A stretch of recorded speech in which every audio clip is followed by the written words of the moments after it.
Esmeralda Bellamy Vergara's POV. Growing up, I only have one big dream, and that is to have a happy and complete family na kahit minsan di ko naranasan. Kaya hanggang ngayong nasa hustong gulang na ako, bit-bit ko pa rin ang pangarap na yon. Lumaki akong walang ama. Kahit anong pagkakakilalan tungkol sa kanya, wala ako. Kung bakit hindi ko alam dahil tuwing magtatanong ako sa aking ina tungkol dito, palaging bulyaw lang nakukuha kong sagot mula sa kanya.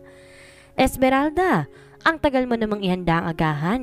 Ang kupad-kupad mo talaga kahit kailan. Galit at pasigaw na sabi ni Tio Kaloy.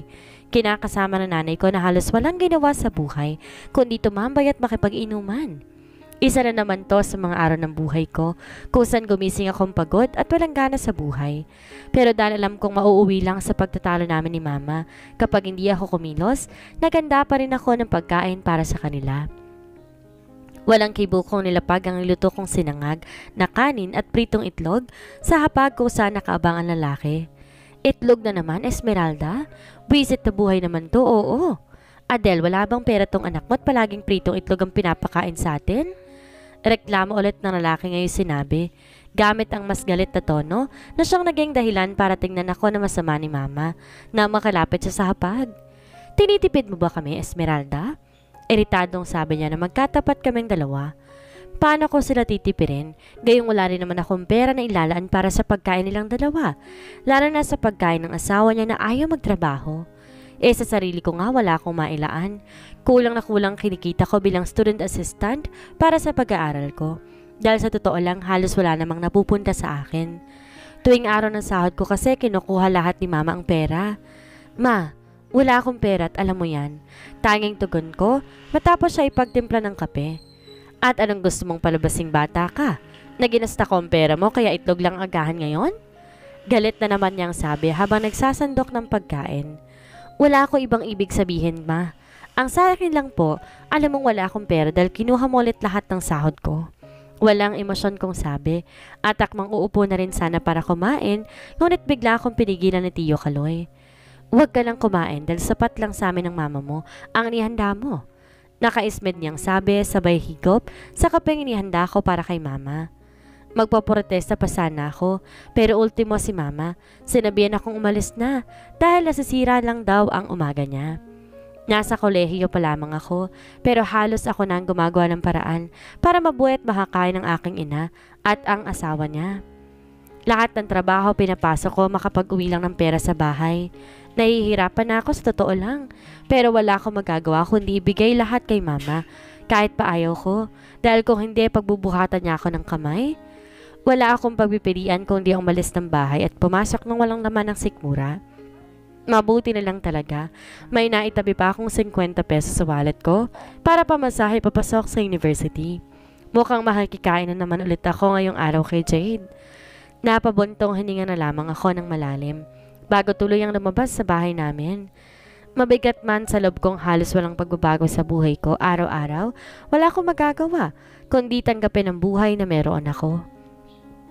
Nasanay lang ako sa sitwasyon na wala akong ibang pagpipilian at tila natutuhan ko na lang magsinungaling sa sarili ko na balang araw aayon din ang buhay sa akin.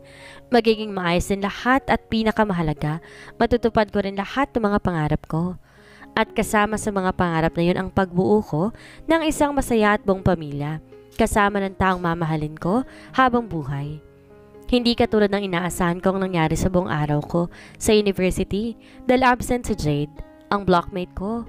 Buong araw tuloy ako nagtiis ng gutom dahil wala ang kaibigan kong palaging bumibili ng pagkain para sa akin. Di madali ang maging isang kolehiyo, lalo na kung salat ka sa pera. Maswerte lang talaga ako dahil sa scholarship na meron ako. Nakakapag-aral ako ng kursong gusto ko ng libre. At higit sa lahat wala akong iniisip na kahit anong bayarin.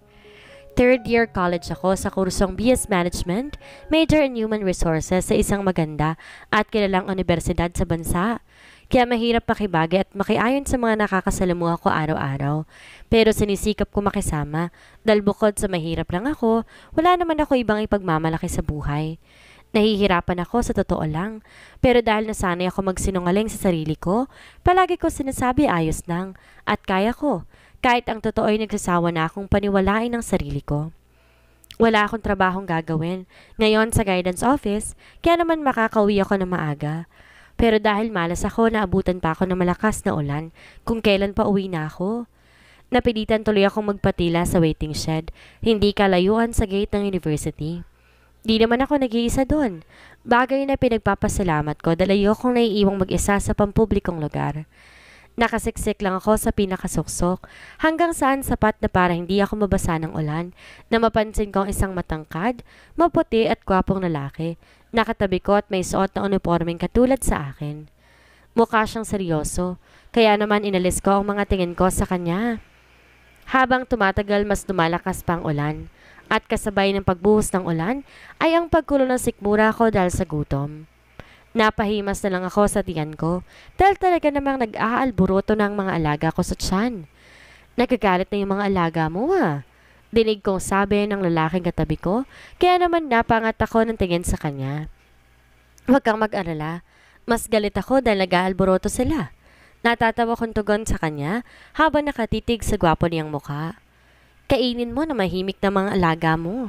Natatawa niyang sabi sabay abot sa akin isang burger na mukhang binili sa isang kilalang fast food restaurant. Kahit mahiya ako nararamdaman nilunok ko. Hindi ako tatanggi dahil nagugutom talaga ako. Salamat. Nakangiti kong sad sa kanya matapos kong tanggapin ang pagkaing binigay niya. Agad ko tong kinagat at kinain. I am Liam Salvador.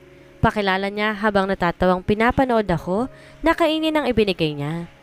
Esmeralda Bellamy Vergara, 20 years old, third year BS Management student. Sunod-sunod kong sabi sabay lahad sa kanya ng kamay ko para makipag-shake hands. Agad din niyang tinanggap kahit na halatang natatawa ito sa itsura ko. Di mahirap pakisamahan sa Liam. Di kagaya ng ibang kapwa ko estudyante sa university. Katulad siya ni Jade na kahit mayaman, tanggap ako bilang isang kaibigan. Mula nung araw na yon, naging magkaibigan na kaming dalawa. Hanggang sa hindi ko na namalayan, nahulog na pala ang loob ko sa kaibigan ko. Pilit kong iniiwasan at patuloy kong gagawin dahil alam kong kaibigan lang ang tingin niya sa katulad ko. Bukod pa ron, nasanay din ako magsinungaling para itago ang tunay kong nararamdaman. Pinaniwala ang sariling guni-guni lang ang lahat ng nararamdaman ko para kay Liam Salvador. Di naging madali para sa aking iwasan na magustuhan ang kaibigan kong si Liam. Di ko alam kung bakit isang araw, nagising na lang ako may nararamdaman na pala ako para sa kanya. Salat ako sa pagmamahal at atensyon mula sa mga taong inaasahan kong magbibigay ng mga yun sa akin. Hindi ko kilala ang tatay ko kahit kailan. Hindi ako pinakitaan ng pagmamahal ni mama. Kaya wala akong ideya kung bakit nakakaramdam ako ng paggusto sa kaibigan, lalong-lalo na kay Liam. Wala akong konkretong sagot. Basta ang alam ko lang payapa at masaya ang puso ko kapag kasama ko siya. Alam niya ba ang nararamdaman mo, Esmeralda? Seryosong tanong na Jade sa akin. Nandito kaming dalawa ngayon sa library para gumawa ng assignment. Pero nakatuon ang atensyon ko kay Liam na seryosong nagbabasa hindi kalayuan mula sa mga lamesa namin. Nararamdaman? Kunot noong tanong ko rin sa kanya. Girl, matagal na tayong magkaibigan, kaya halos kabisado na kita. Ngayon ko lang nakita kung paano ka tumitig sa isang lalaki. Gusto mo si Liam at sigurado ako dyan. Mawawala rin to, Jade, kasi hindi naman kami bagay, mayaman siya. Mahirap lang ako. Get sa lahat, kaibigan lang ang turing sa akin ni Liam. Pilit kong kinubli ang sakit na nararamdaman ko habang sinasambit ang katotohanan iyon. Maraming dahilan para magustuhan ng isang Liam Salvador. Bukod sa mayaman, likas na mabait at matalino siya, idagdag pang kilala talaga ang pamilya nila dahil isang sikat at magaling na doktor ang daddy niya at abogado naman ang mommy niya. Sa antas pa ng buhay, walang-wala na akong ilalaban. Tuwing magkasama kaming dalawa, palagi niyang pinaparamdam sa akin yung pag-aalaga na kahit kailan hindi ko naranasan sa bahay. Isa siguro yun sa mga dahilan kung bakit nagustuhan ko siya naman. Pilit kong pinaalis sa sistema ko. Naputo lang pagtitig ko kay Liam nang maramdaman ko. Sinipa na Jade ang paa ko mula sa ilalim ng lamesa. Nakasimangot akong bumaling ng tingin sa kanya habang nakaamba na sanang gantihan siya. Ngunit nagsalita ito. Palipit na si Liam, titig na titig ka pa rin. Halata ka na masyado, girl. Natatawang sabi niya, sabay takip ng sariling bibig dahil sa hindi mapigil na tawa. Bago pa man ulit ako makapagsalita, naramdaman ko nang umupo si Liam sa tabi ko at basta dinintay ang ulo niya sa balikat ko. Tila na estatwa naman ako sa ginawa niya dahil sa gulat at talaga namang bumigat ang paghinga ko dahil naramdaman kong mainit niyang paghinga sa leeg ko. Namilog ang mata ko nang tumingin ako kay Jade na mukhang nasisiyan sa nakita niyang reaksyon ko. Sarap sa pakin ng kaibigan ko, sa totoo lang. I'm tired, Esmeralda. Gusto kong matulog. Sambit ni Liam sa pagod na boses. May klase ka pa ba? Umuwi ka na't magpahinga. Siguro nakipag-inuman ka na naman kagabi, ano? Saad ko naman sa kanya. Otomatikong dumapong isang kamay ko sa ulo niya para haplusin iyon. Bagay na parati kong ginagawa sa kanya tuwing sinasabi niya na inaantok ako o kaya pagod na siya. Konti lang naman, Esmeralda. Tugon niya, bago mo po ng maayos at bumati kay Jade na hanggang ngayon, abot tenga ang ngiti. Let's talk later. Ihintayin kita sa waiting shed. Sambit niya matapos guluhin ang buhok ko. Tsaka mabilis umalis sa lamesa namin ni Jade. Ay, kilig much yung BFF ko? Kinikilig na sabi kagad ni Jade dahilan para sawayin kaming dalawa ng librarian na hindi nalalayo sa pwesto namin. Jade, wag kang maingay. Nasa library tayo. Mabuti pa halika na, total oras na rin naman ang uwian natin. Pag-aaya ko sa kanya habang inaayos sa mga gamit kong nakakalat sa lamesa. Nag-advance reading kasi kaming dalawa ngayon para sa quiz bukas.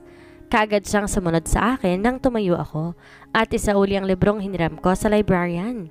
Alam mo ikaw, kahit kailan napakadaldal mo. Ewan ko ba kung bakit kaibigan kita? Umiling ako. Tsaka pwede ba hinaan mo yung boses mo? Baka isipin ng mga makakarinig sa'yo may gusto ko kay Liam. Iritado kong sambit sa kaibigan ko dahil sa totoo lang malapit na ako maimbierna sa sobrang ingay at daldal niya. Kaibigan mo ako kasi maganda ako. Tsaka ano naman kung may makarinig sa akin na gusto mo si Liam, totoo naman. Tinawanan lang niya ako. Tsaka alam mo girl, alam naman na iba na kayong dalawa na. Lagi ba naman kayo magkasama Tapos ang sweet pa sa'yo ni Liam? Seryosong tugon sa akin ni Jade. Walang humpay kakasalita sa Jade tungkol sa kung ano-ano at napahinga na lang ang tenga ko sa kanya nang dumating ang daddy niya para sunduin siya. Bagay na kinainggit ko mula sa kanya dahil siya mapalad na magkaroon ng tatay na mapag-aruga habang ako wala na nga, salat pa sa pagmamahal ng nanay. Huminga na lang ako ng malalim tsaka kumaway sa kaibigan na sumakay na ng kotse.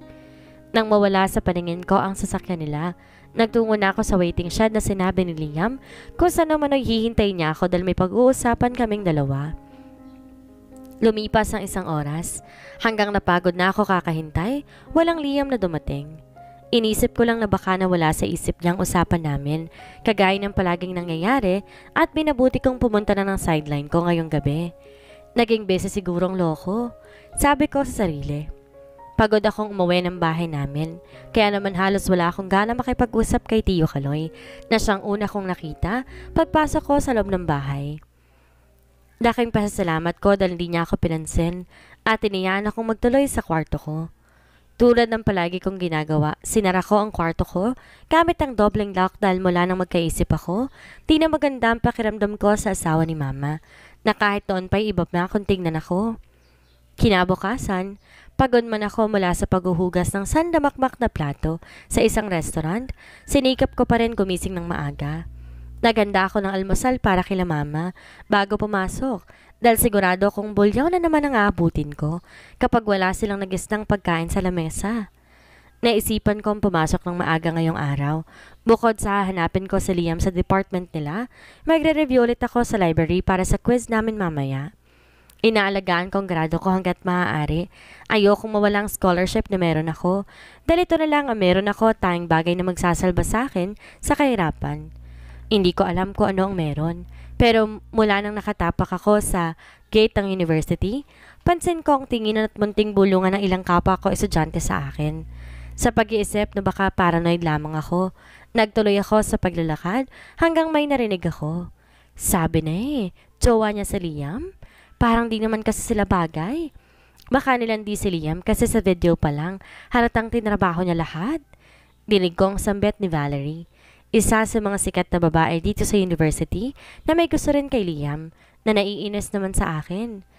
Kahit wala silang pangalang binabanggit, alam ko, patungkol sa akin ang mga sinasabi nila. Paano ko nasabi? Dahil mula na maging magkaibigan kami ni Liam, palagi kong naririnig na malandi ako, na nasasabi nila dahil tayong ako lang ang babaeng malapit na kaibigan nito. Di na naman nag-init ang tenga ko sa mga narinig at handa na sana akong sugurin yung tatlong babaeng nag-uusap, hindi kalayuan sa akin, nang hinihingal na dumating si Jade habang hawak-hawak ang cellphone niya.